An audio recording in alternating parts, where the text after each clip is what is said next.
Leaving for Europe. Leaving for Europe on the jet plane. Stories from my life. Reflections in the rearview mirror of my life. Leaving for Europe.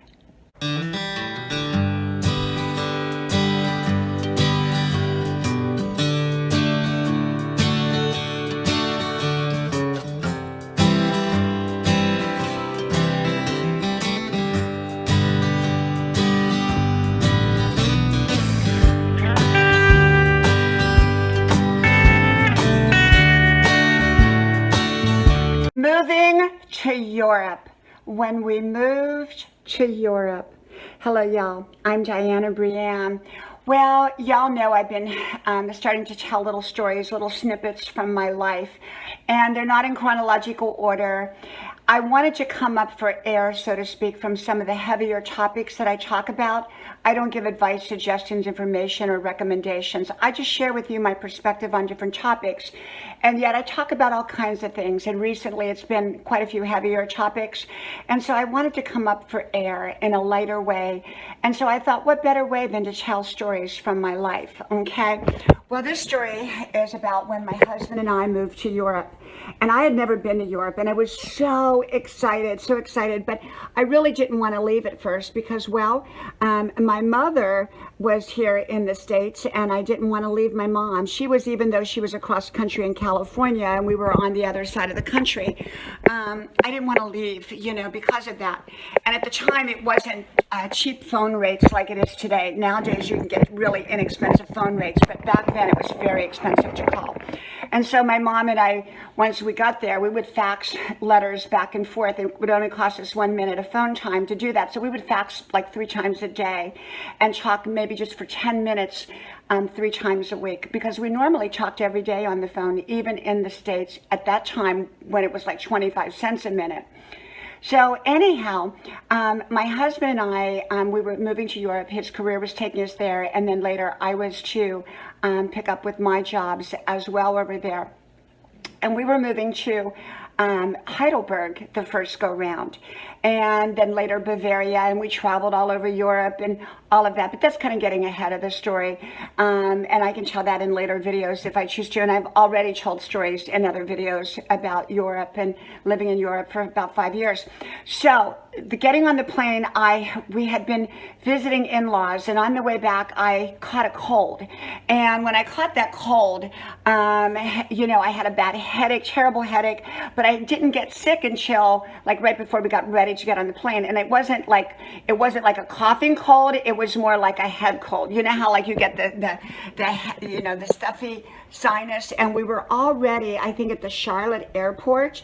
And we were in Charlotte, and we were sitting there, and there was a bar there, and I can't remember the name of it, but it looked like a Cheers bar.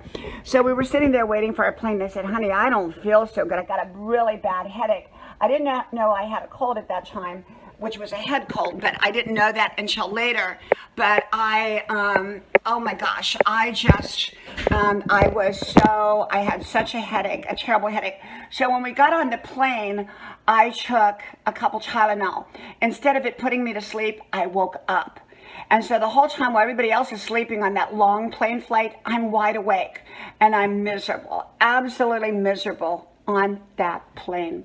So it was like a long plane trip. We finally get there the next morning, and I'm exhausted and depleted, and his career friends, work-related friends, picked us up, first time ever meeting them, and they picked us up at the airport in their older Mercedes. They had an old Mercedes, and they picked us up and took us a couple hours away to a guest house, which is like it's kind of like a hotel, but it's more like a family type of hotel, and where we had already sent our bicycles ahead, but nothing else. Our cars were being shipped later, or they were on their way, but not there.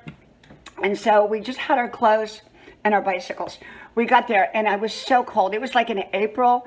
We got there, and so I remember not knowing how to work. It just seemed like everything was different. The electricity circuits were different. How to turn the water on was different.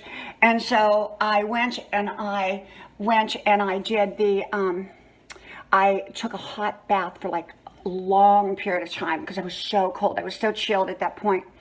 But anyhow, I recovered from my cold, and it was so cold and wet and kind of rainy and drizzly, and we had to go out on our bicycles to go look for apartments because, well, we needed an apartment and we didn't have our cars yet. So we went everywhere on our bicycles. Two Americans riding around Europe on their bicycles looking for an apartment, not knowing how to speak the language. I later learned how to speak the language, and I told that story called My Landlady or Life in Europe, or in another video. So you just kind of, if you sift through many of my videos, I've told these stories in a different form before.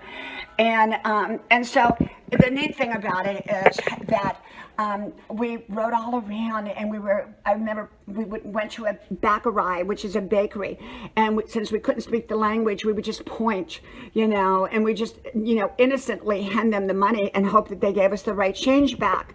And so we did that, and it was just so cool and so neat and so wonderful.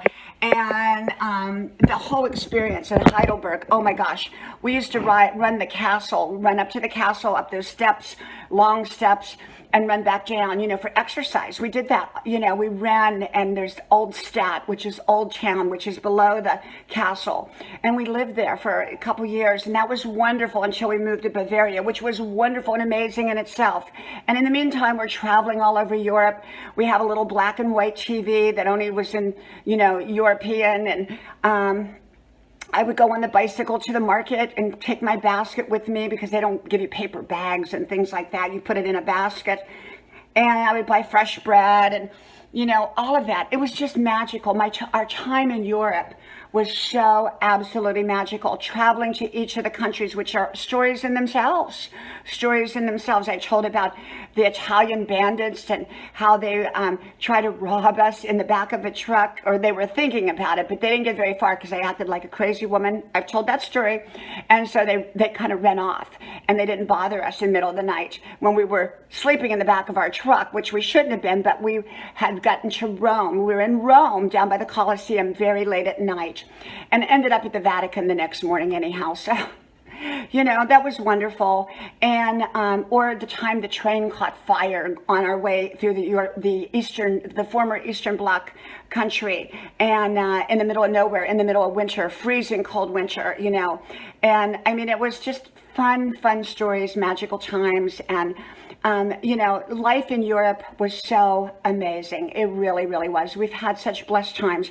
And so I'm sharing my little stories, just little snippets with you, and I hope you enjoy them. And I'm getting away from the heavier topics for right now because I need to.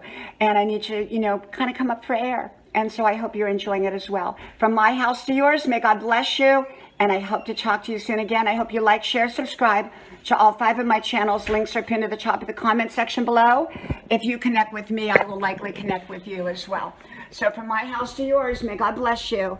Bye-bye.